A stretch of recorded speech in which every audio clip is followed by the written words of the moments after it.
चलिए, शुरू करते हैं। आ गए हम 2-3 दिन जो वीडियो नहीं आया, हम कहीं बाहर गए हुए थे इसलिए क्षमा चाहते हैं।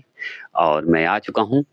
एनसीईआरटी का 6 से 12 तक जो क्लास है, वो टॉपिक वाइज़ चलेगा। जैसे आज हम पढ़ेंगे जीव विज्ञान में, जैसे टॉपिक बता दूँ कि जीव विज्ञान का वर्गीकरण, कोशिका, सूक्ष्मजीव एवं संबंध जो रोग हैं, पादप की आकृति और विज्ञान भी हम पढ़ेंगे, कंकाल पढ़ेंगे, श्वसन पढ़ेंगे, पाचन उत्सर्जन तंत्र पढ़ेंगे।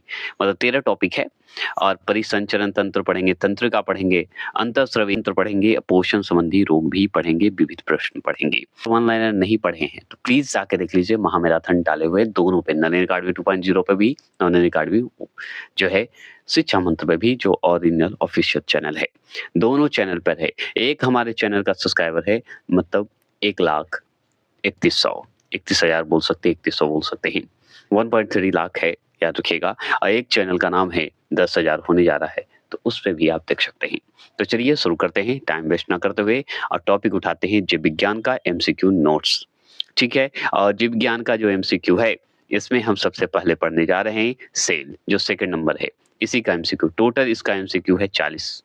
40 एमसीक्यू है, इससे ज़्यादा सवाल नहीं आएगा। ठीक है? तो यहाँ पे देखिए 20 क्वेश्चन यहाँ पे दिखा रहा हूँ, 20-20 करके है बाँटा हुआ, लेकिन हम यहाँ पे टोटल 40 क्वेश्चन बता दे रहे हैं आपको। और इससे ज़्यादा सवाल नहीं आएगा। तो पहला प्रश्न आपके स्क्रीन पर है, और टाइम ज़्यादा वेस्ट नहीं करेंगे, जहाँ पे लगेगा कि बताने की आवश्यकता है बताएँगे, अन्यथा नहीं बताएँगे। अगर ज़्यादा जानकारी लेना है तो ऑनलाइन में पढ़िएगा। तो पहला प्रश्न आपके स्क्रीन पर है।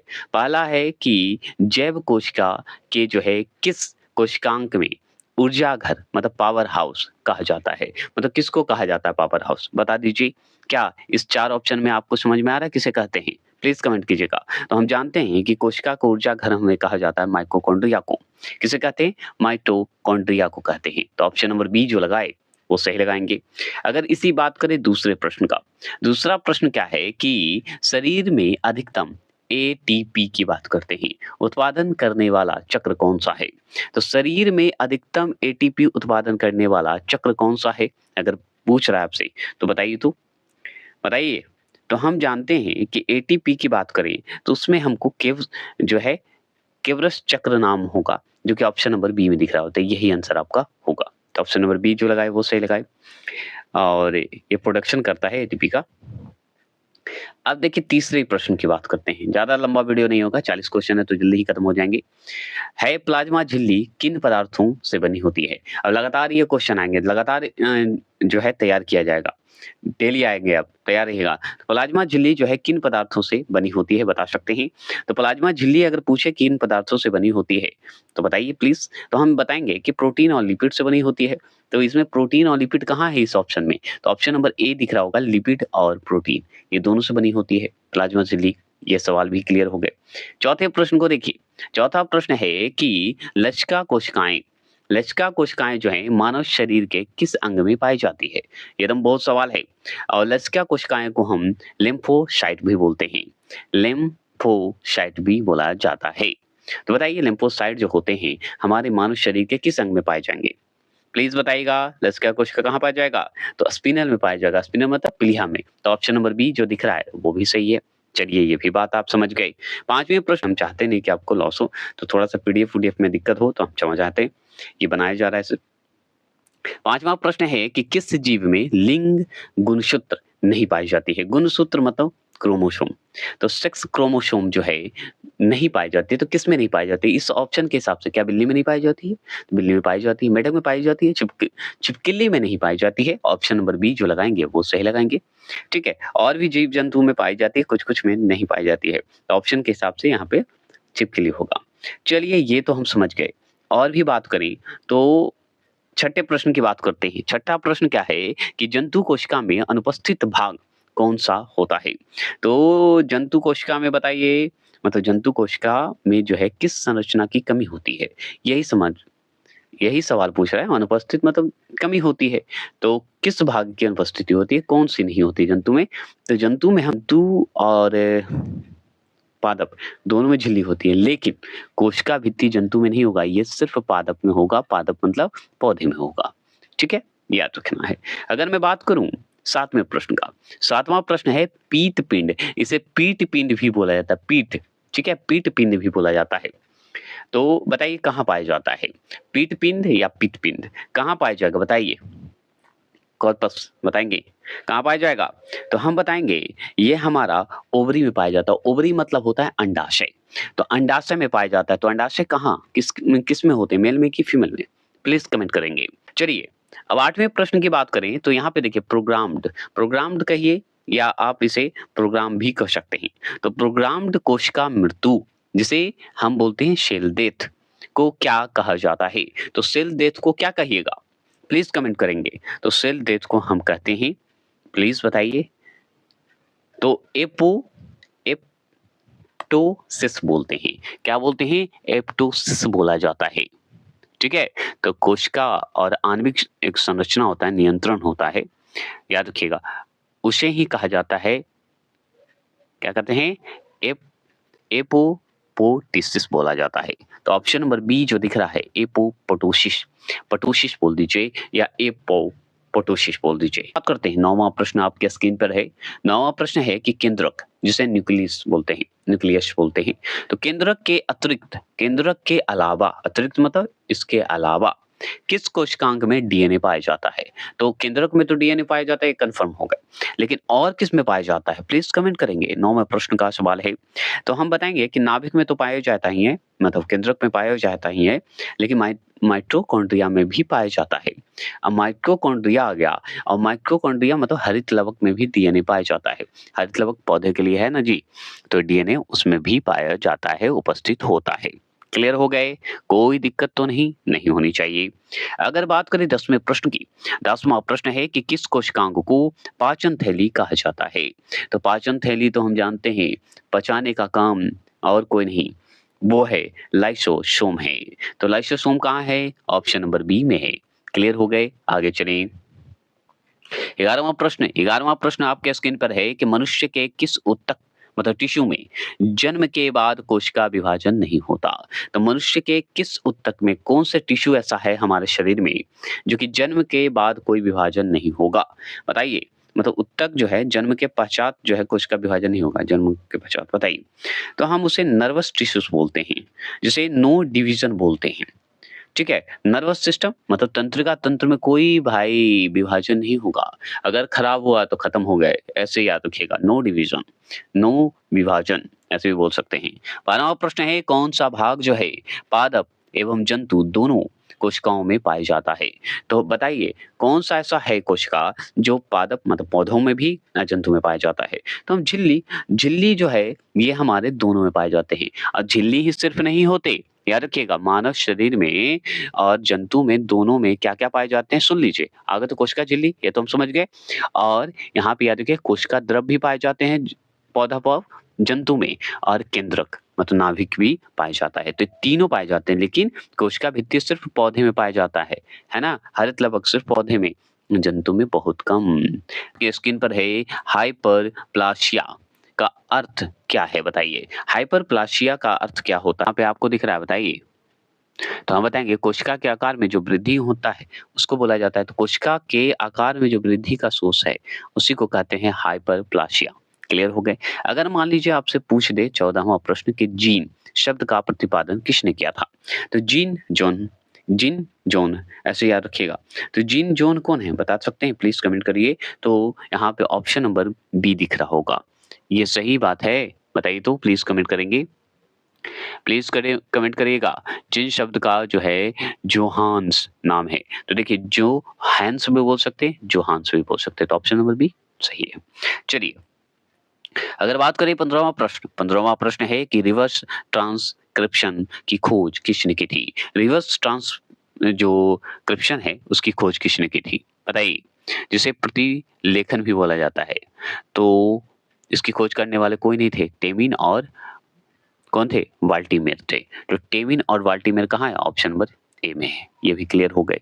अगर मान लीजिए 16वां प्रश्न आपसे पूछे, 16वां प्रश्न है कि जब एक जीन दूसरे जीन के प्रभाव को छिपा देता है, तो इस प्रक्रिया को क्या कहते हैं? मतलब एक जीन जो है दूसरे जीन के प्रभाव को छिपा देगा, छुपाने का काम करेगा। तो इस प्रक्रिया को क्या कहिएगा? तो इस प्रक्रिया को हम कहते हैं कि क्या कहते हैं? प्रभावित कहते हैं। प्रभावित हो जाता है। तो प्रभावित ही होगा ना, प्रभाव डालेगा तो छिप जाएगा प्रभावित। ये कोई क्वेश्चन में क्वेश्चन नहीं था, लेकिन है, एनसीईआरटी में पूछा हुआ सवाल है, इसलिए मैंने इसे ऐड कर लिया। ठीक है, ऐसे बोला जाता है कि युग्म जीन जो होते हैं, दूसरे इकाई में अगर जाएँगे ना, उसका प्रभाव के कारण छुपा देता है। ठीक है? ये ध्यान रखिएगा।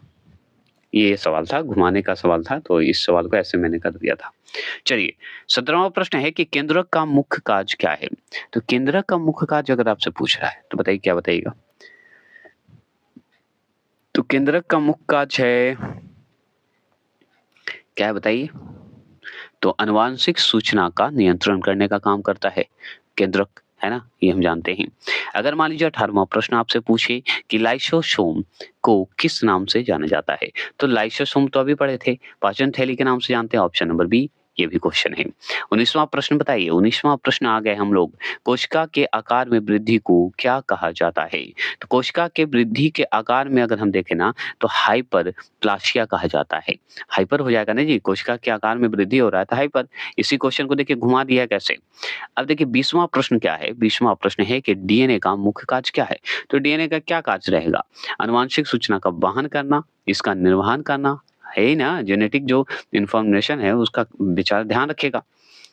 चलिए 21वां प्रश्न आ गए, 21वां प्रश्न आ गए, ज़्यादा सवाल नहीं है अब, 20वां प्रश्न और है, 20 प्रश्न और है। 21वां प्रश्न, कोशिका का जीवित अंश क्या कहलाता है? तो कोशिका का जीवित अंश अगर आपसे पूछ रहा है ना, तो आपको बहुत अच्छे से बताना है, प्रोटोप्लाज्मा बता देना है। प्रोटोप्लाज्मा ही है, याद रखिएगा। 22वां प्रश्न है, जीव द्रव किन से मिलकर बनता है? तो मतलब जीव द्रव मतलब प्रोटोप्लाज्मा। प्रोटोप्लाज्मा किससे मिलकर बनेगा? तो 2 ही चीज़ तो है, बताइए। अब कोशिका की बात हो रही है तो 2 ही चीज़ है ना जी?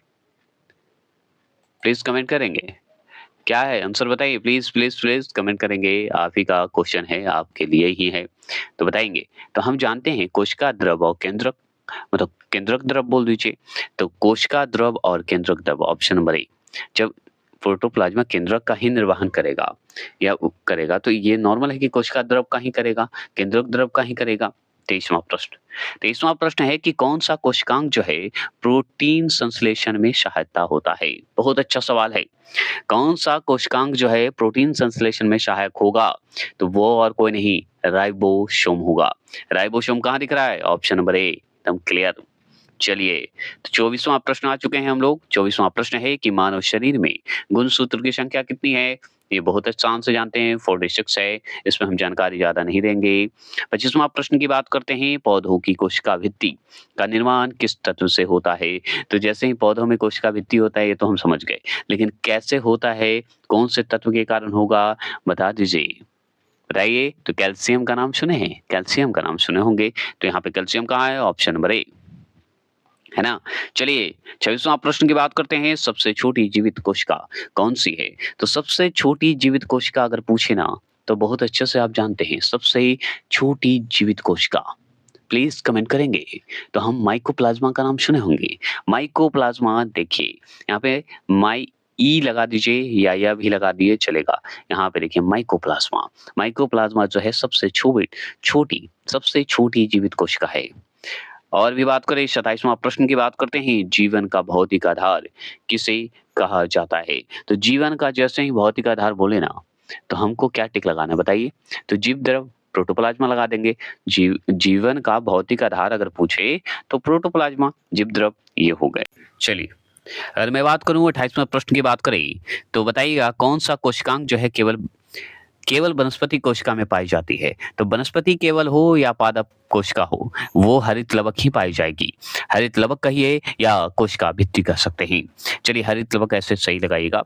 अगर मैं बात करूं 29 क्वेश्चन नंबर की, किसकी बात करूं? 29 क्वेश्चन नंबर की, कि द्विव नाम पद्धति के जनक कौन थे? तो द्विव नाम पद्धति के जनक अगर पूछे ना, तो हम बहुत अच्छे से जानते हैं उनके बारे में, लेकिन आप बताइए, प्लीज कमेंट कर सकते हैं।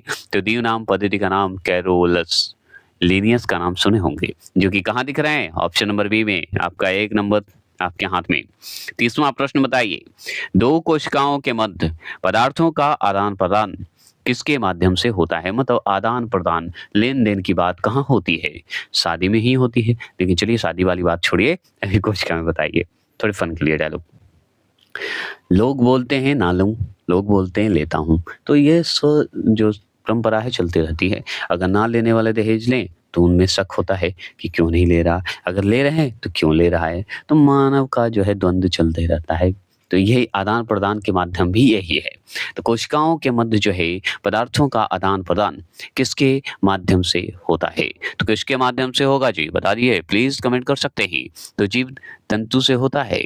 जीव तंतु के कारण होगा, जिसे हम प्लाज़्मोडेस्माटा बोलते हैं, या प्लाज़्मोडेस्माटा बोल दीजिए, या आप उसे मेटा को अलग कर दीजिए। ठीक है? तो प्लाज़्मोडियम, ठीक है, या प्लाज़्मोडियम माटा बोल दीजिए, ठीक है, या मेटा बोल दीजिए। एक ये ऑप्शन नंबर ए लगा दीजिएगा।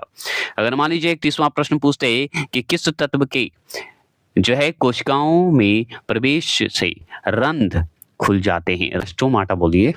तो बताइए क्यों खुल जाते हैं भाई? किसके कारण, क्यों? बताइए। बताइए प्लीज़, कमेंट कर सकते हैं। तो रंध्र की बात होगी तो पोटेशियम की बात करेंगे, पोटेशियम के कारण खुल जाती है। Option number B. चलिए, अगर मान लीजिए 32 क्वेश्चन नंबर आ चुके हैं, 32 क्वेश्चन नंबर है, 8 प्रश्न और बच रहे हैं। किस कोशिकांग को ट्रैफिक पुलिस कहा जाता है? तो ट्रैफिक पुलिस एक ही चीज को कहा जाता है, वो है गोल्जी तंत्र को कहा जाता है। गोल्जी काय बोला जाता है उसे, याद रखिएगा। गोल्जी काय भी दे देता है, कभी गोल्जी तंत्र भी दे देता है। तो याद रखेंगे, ऑप्शन नंबर बी लगाएंगे, वो सही लगाएंगे। अगर मान लीजिए 33वां प्रश्न आपके सामने पूछते हैं कि प्लाज्मा झिल्ली किन पदार्थों से बनी होती है? 33वां प्रश्न का कि प्लाज्मा झिल्ली किन पदार्थों से बनी? अभी जस्ट ऊपर पढ़े हैं, लिपिड, प्रोटीन, है ना? तो लिपिड और प्रोटीन के कारण बनती है। तो प्लाज्मा झिल्ली किन पदार्थों से बनी होती है? तो लिपिड और प्रोटीन से बनी होती है। अगर मैं बात करूँ यूनिट मेम्ब्रेन मॉडल किसने प्रस्तुत किया था? बताइए। तो यूनिट मेम्ब्रेन मॉडल जो है किसने प्रस्तुत किया? प्लीज कमेंट कर सकते हैं। तो हम बताएंगे, मेम्ब्रेन की बात हो रही है तो हम बताएंगे रॉबर्टसन ने किया था। रॉबर्टसन कहाँ है? ऑप्शन नंबर बी में। चलिए, अगर मैं बात करूं 35वां प्रश्न क्या है बता दीजिएगा। तो कोशिका भित्ति, सेल वॉल की प्रकृति कैसी होती है? तो सेल वॉल की प्रकृति कैसी होती है? प्लीज 35 का आंसर का जवाब देंगे। तो हम बताएंगे परागम्य होती हैं। परागम्य का मतलब होता है, इसे आप कुछ भी बोल सकते हैं, इनको तोड़ दीजिए उतना आसान होता है। तो याद रखिएगा। 36 है कि विश्व की सबसे छोटी कोशिका कौन सी है? प्लाज्मा तो है ही, माइकोप्लाज्मा गैल्सीसेप्टिकम जो है सबसे छोटी कोशिका है। गैलीसेप्टिकम है जो माइकोप्लाज्मा का हिस्सा है। 37वां प्रश्न है कि विश्व का सबसे बड़ी कोशिका कौन सी है? तो विश्व का सबसे बड़ी कोशिका पूछे तो हम जानते हैं कौन है, बताइए। तो विश्व का सबसे बड़ी कोशिका पूछते तो हम शुतुरमुर्ग का अंडा कैसे भूल सकते हैं? तो शुतुरमुर्ग का अंडा, ऑप्शन नंबर ए। चलिए 38वां प्रश्न आ चुके हैं। 38वां प्रश्न है मानव शरीर की सबसे छोटी कोशिका कौन सी है? तो मानव शरीर की सबसे छोटी कोशिका पूछा जाए आपसे, आप नहीं बताइएगा, बताइएगा क्या है? सेरेबेलम है। तो सेरेबेलम की ग्रेन्युअल सेल को कहा जाता है सबसे छोटी कोशिका कहा जाता है। अच्छा, मानव शरीर का सबसे लंबी कोशिका कौन सी है बता दीजिए जरा। तो मानव शरीर की सबसे लंबी कोशिका अगर पूछे तो बता सकते हैं ना, जैसे छोटा बताए सेरिबेलम, तो सबसे बड़ी बताइए मानव शरीर का। तो सबसे बड़ी है अंडाणु, ये याद रखिएगा। मानव शरीर की सबसे बड़ी अगर पूछे कोशिका तो अंडाणु बता देना है, लेकिन ये केवल स्त्री में होते हैं, ये आप जानते हैं। लेकिन मानव शरीर की सबसे लंबी अगर कोशिका पूछते तो न्यूरॉन बता देना है। तो हमसे लंबी पूछा है मतलब न्यूरॉन को टिक लगाना है, ऑप्शन नंबर ए, है ना। चलिए, सबसे अब यहाँ पे पौधे से आ गया, सबसे बड़ी पादप कोशिका कौन सी है? पादप कोशिका मतलब पौधा, सबसे बड़ा बताएंगे सेल में। तो एक ही बताएंगे, टैक्सीफोलिया बता देंगे, ऑप्शन नंबर बी लगा दीजिएगा, ये आंसर सही होगा, टैक्सीफोलिया। ऐसे पूरा नाम इसका है कॉर्पे काले कालेरपो टैक्सीफोलिया बोला जाता है, कालेरपो टैक्सीफोलिया बोला जाता है। एक बात जान लीजिए, पुरुषों में सबसे छोटा अगर कोशिका पूछे तो शुक्राणु बता देना है, ठीक है, क्लियर। तो ये हो गए हमारे, ये आंसर आपका माइटोकॉन्ड्रिया का नीचे दिया हुआ है। और इसी तरह आपका नेक्स्ट पीडीएफ भी आएगा, जल्द आ रहा है, जो कि जीवन की उत्पत्ति से आएगा, जो कि बायोलॉजी का वर्गीकरण से संबंधित सवाल रहेंगे। तो क्लियर हो गए, टॉपिक 1 से अब शुरू होगा। सेकंड इसलिए जानबूझ के किया क्योंकि इससे सवाल पूछते हैं, इसलिए मैंने सबसे पहले उसका एमसीक्यू शुरू किया है। तो अगर इसका पूर्णतः जानकारी लेनी है तो नलिनी अकादमी शिक्षा मंत्र को सब्सक्राइब करें, लाइक करें, और याद रखिएगा नलिनी अकादमी एनसीईआरटी बायोलॉजी का चल रहा है। ये नलिनी अकादमी जो है वन लाइनर को एमसीक्यू में कन्वर्ट करके आपके लिए ला रहा है कि आपको वन लाइनर पढ़े, एमसीक्यू दें और रिजल्ट निकाल के लाएं। नलिनी अकादमी को थैंक यू बोले। चलिए मिलते हैं फिर। जय हिंद, जय भारत।